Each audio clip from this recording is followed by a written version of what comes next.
Thank you.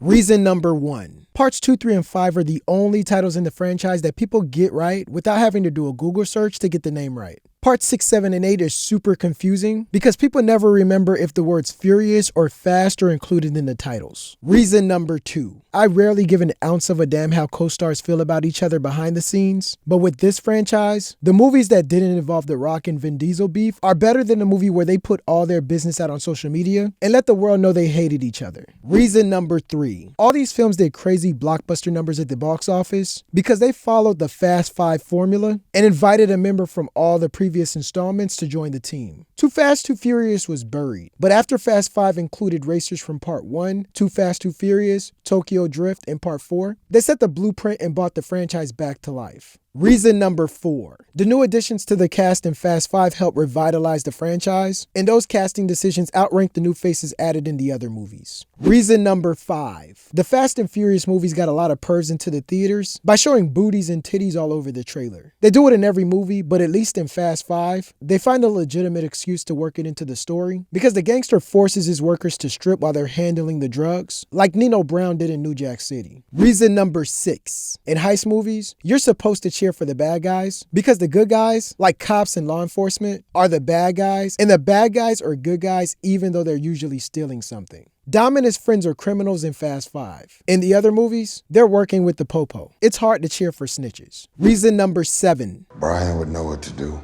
No. Brian is a former member of law enforcement, but the only reason he gets a pass is because he broke the law numerous times to help Dom, plus he quit his job. Hobbs is still employed by the US government, which is why Dom and his team don't give him any intel in Part 5, because that would make him a double agent. This guy serves two masters throughout the rest of the series, and everyone but shall trust him like a family member. Reason number 8. The gangsters in these movies are the main threat. They're established in Fast 5 from the gate. The gangsters run this universe and aren't scared of the police. The feds look like clowns when Toretto breaks free. They look even dumber when the Rio thugs execute them in the streets. Dom's crew sticks a middle finger up to the police when they rob the Rio cops, and even the drag racers scare the US feds off their soil. In parts 6, 7, and 8, the local law enforcement and the feds eventually get the better end of the stick versus the gangsters. So it makes the gangsters in those movies seem a little weaker, which is surprising because the villains in the later movies get more and more cartoonish each installment. The gangster in Fast 5 was just a man and was a more realistic threat. The menaces in 6, 7, and 8 seem like characters out of the Marvel Cinematic Universe and make the films faker than a Kardashian titty. The same thing goes for the heroes. In Fast 5, the movie's clearly fake. I get that. But at least they didn't jump the shark that much because the car did most of the stunts, not the humans. Dom and his team would jump out of the vehicle to avoid broken bones and whatnot. In 6, 7, and 8, whoever jumped the shark had mad hops because they're surviving car crashes, explosions, gravity, and the list goes on. Reason number 11. The stunts on the movies are physically impossible. But a viewer is more forgiving to the bent reality in Fast 5 because they practice over and over again before the mission, so that explains how their driving is extra crispy. They wing it in the other movies and still pull off those stunts. Reason number 12. The heart of the franchise exists in Fast 5 and is non-existent in the other movies. They work on their own vehicles in this movie. In the later installments, they're assigned vehicles from the government. Also, they actually race each other in Fast 5. They all race against each other in real street traffic, which is what they used to do in the original film. Only Dom and Letty are the only two teammates that race over here, and after that, the closest they came to racing was with Dom and Brian in the other movies, and those don't count because they're both cruising. They show scenes at an official track,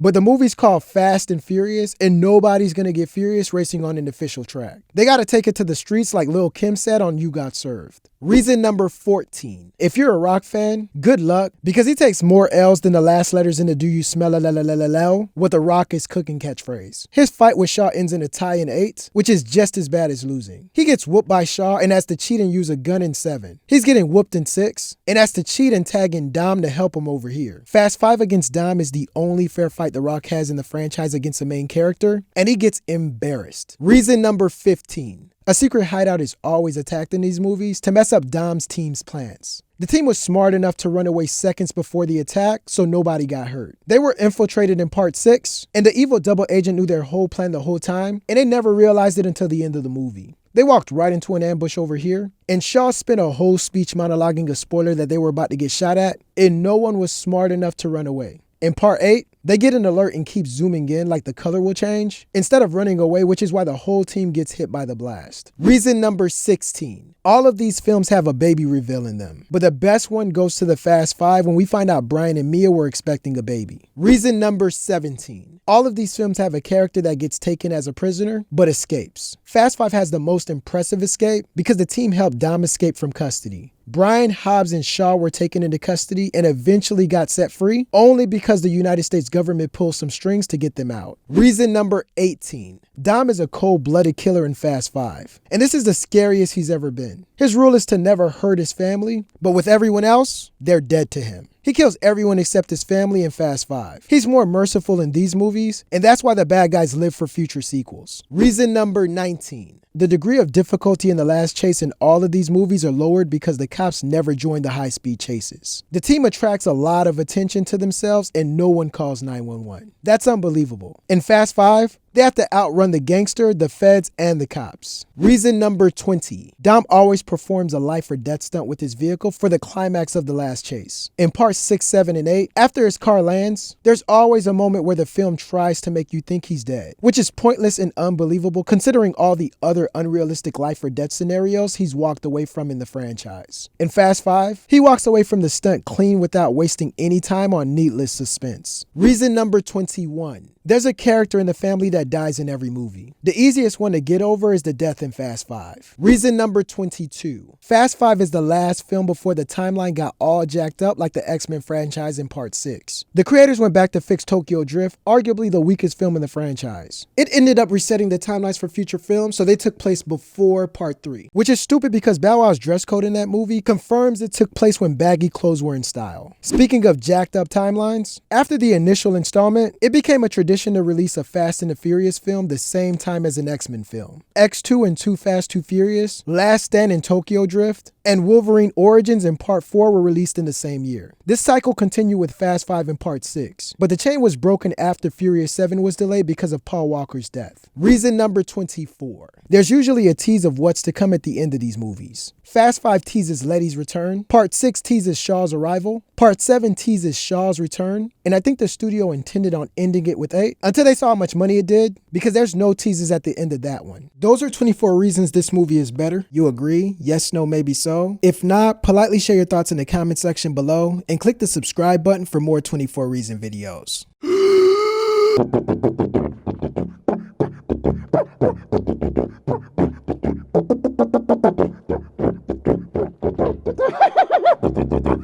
Best elevator music I've ever heard.